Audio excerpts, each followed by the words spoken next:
Bonjour à tous, bienvenue sur ma chaîne, j'espère que vous allez bien. Aujourd'hui, je vais préparer un gratin de pâtes sauce pesto, hyper bon et très facile à préparer. Vous allez trouver les ingrédients dans la barre d'infos. Salam alaikum, مرحبا بكم في قناة HM Delice. نتمنى تكونوا على خير. كما وعدتكم في الفيديو ما قبل الأخير، اليوم إن شاء الله غادي نحضر gratin ديال لي بات بصلصة البيستو، سهل في التحضير ومذاق جد مميز، نتمنى يعجبكم. وبالنسبة للمكونات، عندي البصلة محكوكة، لونيون غابي، صدر ديال الدجاج اللي قطعته طراف صغار، لو بلون دو بولي كوبي اون دي، الفرماج اي نوع توفر عندكم، لو فرماج غابي ولا موتزاريلا، صلصة البيستو، لا صوص بيستو. بالنسبة لهاد الصلصة فات لي تشاركت معكم الوصفة، نخليكم مع مقطع من الفيديو اللي حضرتها فيه. Pour le pesto, j'ai déjà partagé avec vous la recette.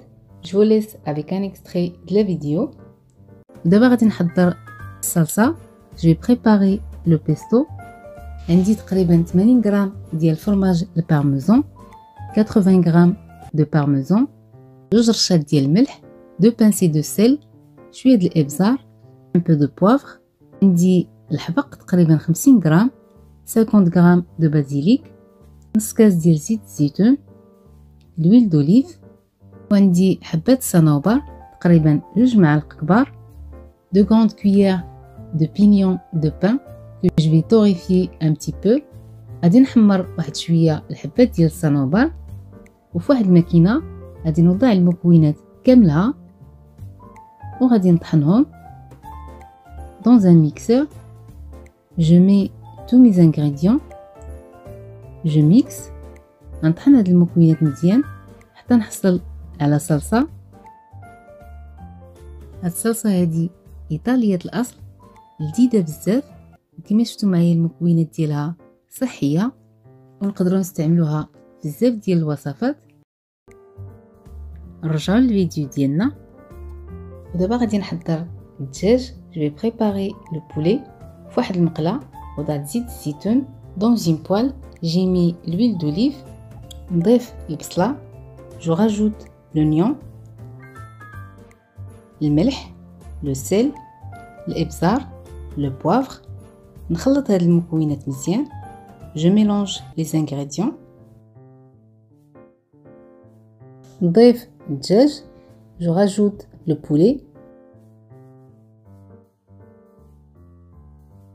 نخلي النار مهيله باش البصله تطلق الماء ديالها وتفزق لينا لي بات ما يكونوش ناشفين. On laisse cuire le poulet sur un feu doux pour obtenir le jus de l'oignon. كما كتشوفوا معايا البصله طلقات الماء ديالها والدجاج طاب. لو بولي اي كوي. وهنا عندي لي بات اللي سلقت في الماء مع الملح وزيت الزيتون. لي بات bouillies dans l'eau salée avec un peu d'huile d'olive. بعد ما طابوا صفيتهم وضفت لهم معلقه ديال الزبده. J'ai égoutté mes pâtes et j'ai rajouté une cuillère de beurre. نضيف الدجاج les pâtes. Je mélange le poulet et les pâtes.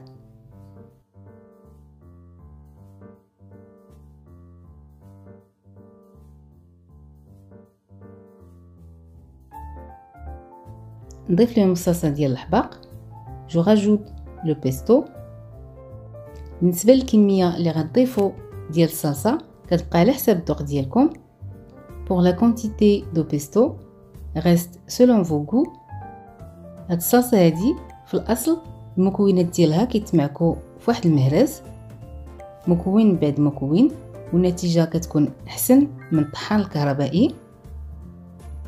De préférable d'écraser les ingrédients du pesto avec un mortier. Le résultat est meilleur qu'avec un mixeur.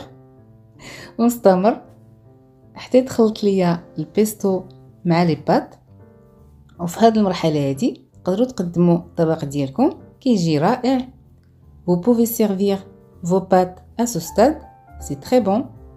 Mais moi je préfère les gratiner. انا بغيت نديرهم gratin وضعتهم في واحد المول.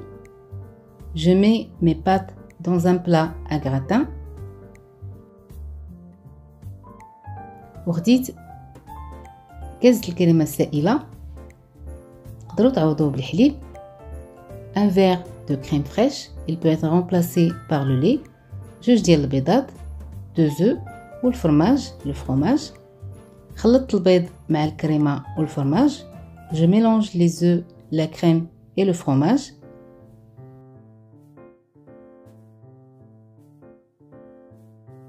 وتقدروا تستغناو على هذا الخليط هذا، يعني ديروا غير الفرماج من الفوق.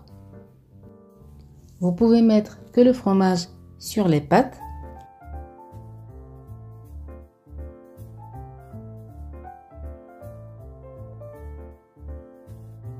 Je verse sur mes pâtes.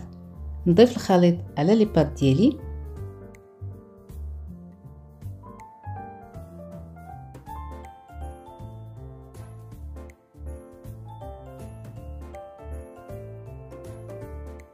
سخنت الفران على 180 درجة وغادي نوضع فيه الكغاتان ديالي تقريبا 10 ديال الدقائق الوقت اللي يذوب الفرماج.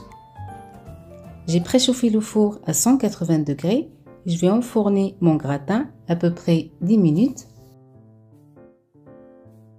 الكغاتان ديالي وجد، كنقدمو في الحين بالصحة والراحة، جديد بزاف، مذاق طيب وجد مميز.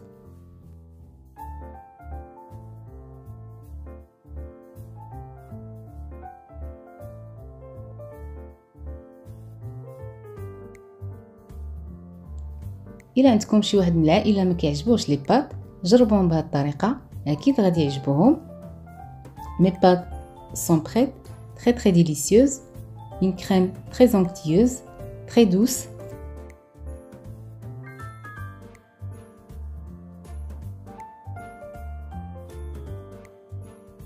نتمنى الوصفة ديال اليوم تعجبكم وتجربوها، وإلا جربتوها ما تنسوش تردوا عليا الأخبار. On se donne rendez-vous samedi prochain إن شاء الله pour une nouvelle recette. نتلاقى إن شاء الله نهار السبت مع وصفة جديدة. دمتم في رعاية الله والسلام عليكم.